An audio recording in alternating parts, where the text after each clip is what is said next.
देखिए, सभा नहीं था मैं जहाँ जीवन जिया और जहाँ मेरा परिवार बसता है, वार्ड नंबर 7, जहाँ मेरा जन्म हुआ है और मृत्यु भी होगी यहीं पे। हमने लोगों के बीच प्रस्ताव आया कि आपको चुनाव अपने कर्मों के, जो आपने कर्म किया उसके बल पर चुनाव लड़ना चाहिए। सारे उम्मीदवार अपना घोषणा कर चुके थे। मेरे लिए एक बहुत बड़ा निर्णय था। हमने अपने परिवार के वार्ड नंबर 7 के सभी लोगों से आग्रह किया कि आप आइए और निर्णय दीजिए कि मुझे करना क्या चाहिए। आज हमारे टोटल वार्ड नंबर 7 की महिलाएं पुरुष उपस्थित हुए हैं। लगभग 1500 लोग हमारे यहाँ हैं और सभी ने एक स्वर में अपने आप को घोषित किया कि मेरा पुत्र, मेरा बेटा, मेरा मोहल्ले का लड़का कंचन साहू जी को इस नगर परिषद के अध्यक्ष के रूप में, उम्मीदवार के रूप में घोषित करते हैं। मेरे जो उम्मीदवार मेरे लिए बहुत बड़ा क्षण है कि लोग उम्मीदवारी खुद से पेश करते हैं और मेरा उम्मीदवारी मेरे मोहल्ले के वार्ड के लगभग 1500 लोगों के द्वारा घोषित किया गया है। इस ताकत के साथ मैं सभी 2100 वार्ड के जनता के बीच में जाऊंगा, अपने बातों को रखूंगा, अपने कर्म, अपने किए गए समाज सेवा के बारे में बताऊंगा और उम्मीद रखूंगा कि सब लोग इसी तरह मुझे समर्थन देंगे एक नए नगर परिषद के विकास के लिए, एक नई किरण के लिए, एक बदलाव, एक परिवर्तन के लिए। जनता का आशीर्वाद मिलेगा तो क्या प्राथमिकता रहेगी? देखिए, प्राथमिकताएं कुछ जनता का प्राथमिकताएं अभी प्रारंभ भी नहीं हुआ है।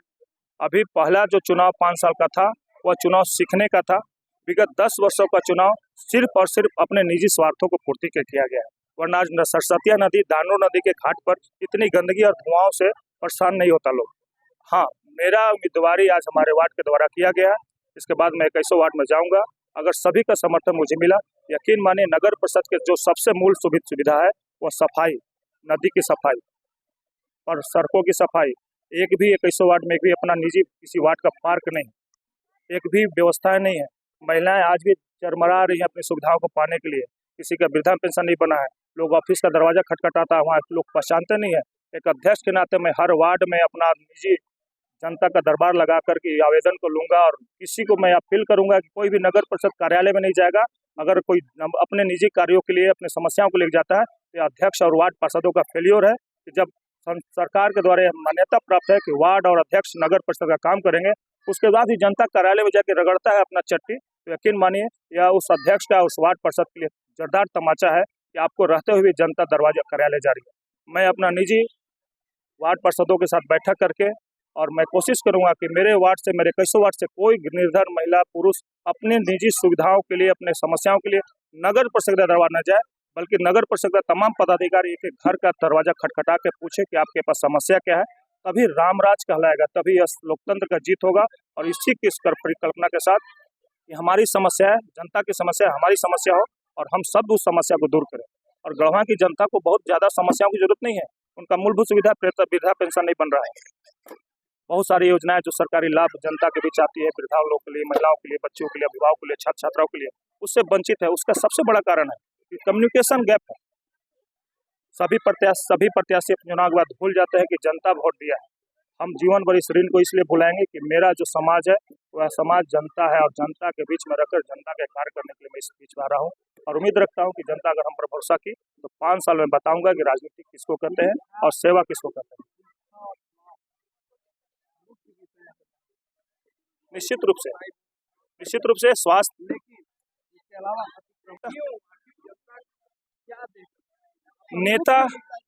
नेता मांगता है, हम देते हैं। आज 80 यूनिट ब्लड अपने परिवार को नहीं दिया है और मेरे लिए बहुत बड़ा काम यह प्रमाण देने का है कि रक्तदान शरीर से खून देने वाला सामान नहीं होता है। 80 यूनिट ब्लड देना आसान नहीं है। कहीं ना कहीं हम नेता के रूप में नहीं गए थे। आप मेरा सोशल मीडिया पर उसको भोकाल मचाने का नहीं देखे होंगे कि हम 80 यूनिट ब्लड दिए तो बहुत बड़ा तोप मार लिए। जीवन हमको मिला था, ईश्वर ने माध्यम बनाया था कि शरीर का हर महीना 3 महीना में खून आप दे सकते हैं। आप नाड़ी में दीजिए, नाली में दीजिए। हमने अपने नाड़ी से निकाल कर दूसरी नाड़ी में दिया। यह कोई नेता नहीं कर सकता है, बेटा करता है। सदर अस्पताल के आप गंभीर स्थिति देखे होंगे।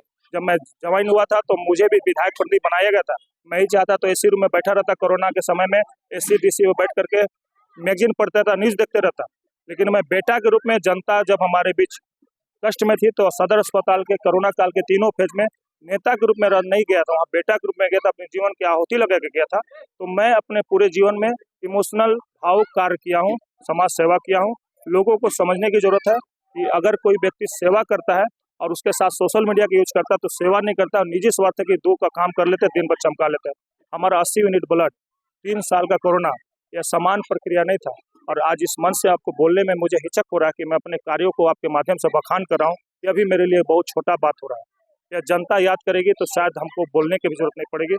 तो मैं अपने कर्म का आधार पर मैं बोला हूँ कि मैं नेता नहीं, मैं बेटा के रूप में काम किया हूँ और भविष्य में मैं बेटा का ही कार्य करूँगा। लोगों से क्या अपील? एक बार एक अभियान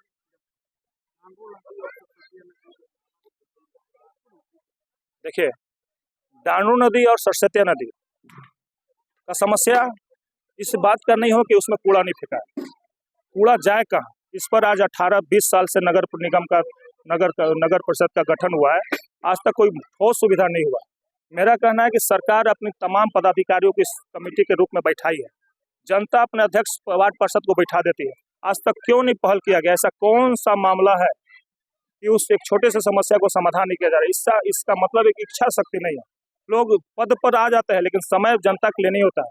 मैं प्योर प्रोफेशनल सामाजिक कार्यकर्ता हूँ, मैं रेगुलर पब्लिक के बीच में रहता हूँ। मेरा कोई ऐसा काम नहीं जहाँ मैं अपने आप निजी कार्यों में व्यस्त रहता हूँ। मेरा 24x7 गढ़वा के जनता के बीच होगा। और यकीन मानिए, डांडू नदी हो चाहे सरस्वती नदी, सिर्फ भाषण देने से नहीं होगा, उसके लिए डंपिंग यार्ड का निर्माण करना होगा। अभी जो उठ रहे कचरा उसको भी डालना होगा और उसका उद्घाटन के बाद इस डंपिंग यार्ड जो डंप किया हुआ सरस्वती नदी डांडू नदी है उसको भी सफाई करा के वहाँ देंगे। तब नदी का ओरिजिनल रूप आएगा, तब पब्लिक जागरूक होगा कि नहीं, हमको भेजने के लिए तो व्यवस्था है कूड़ा का, नदी में नहीं फेंकना है। आज हमारे घर की सफाई करने के बाद हम कहाँ फेंकेंगे? मेरे बगल में नदी, अतिक्रमण मुक्त हो जाए, निश्चित रूप से अतिक्रमण मुक्त हो जाए।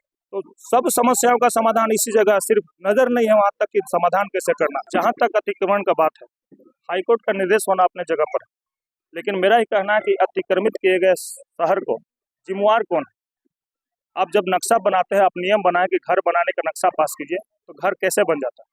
अब जब घर बन जाता है फिर उसको तोड़ने का प्रयास क्यों करते हैं? यानी कि कहीं ना कहीं फेल्योर नक्शा बनाने वाला नगर परिषद पदाधिकारियों का है कि आप इतना चालन नहीं। आप चलिए बगल में छत्तीसगढ़ के बगल में 30 किलोमीटर दूर पर आप देखिए, हर मोहल्ला में ट्रक घुस सकता आज भी। क्यों? क्योंकि वहाँ का प्रशासन, वहाँ के जनप्रतिनिधि सजग है कि कोई भी काम बिना नियम के नहीं हो। आज हमारे बीच थोड़े थोड़े लोगों के लालच के साथ आप लोग नक्शा बनवा देते हैं, कल वही नक्शा बनाने वाले लोग फिर नोटिस भर देते हैं। तो मैं एक सामंजस्य बैठाऊंगा। और बहुत अतिक्रमण का बात नहीं है, पटिया के ऊपर दुकान लगाने का मामला है, पटिया के बाहर मोटरसाइकिल लगाने का मामला है, घर भी बनाना। तो घर बनाने वाले का ज्यादा जिम्मेवार घर बनवाने वाला का है जो नगर परिषद नक्शा पास करता है। मैं एक सामंजस्य स्थापित करूंगा और प्रयास करूंगा कि जिला प्रशासन, नगर कमेटी प्रशासन और हमारे जनता के बीच एक सामंजस्य बने कि जेसीबी बुलडोजर से बढ़िया है कि आत्मीय रूप से बैठक कराइए।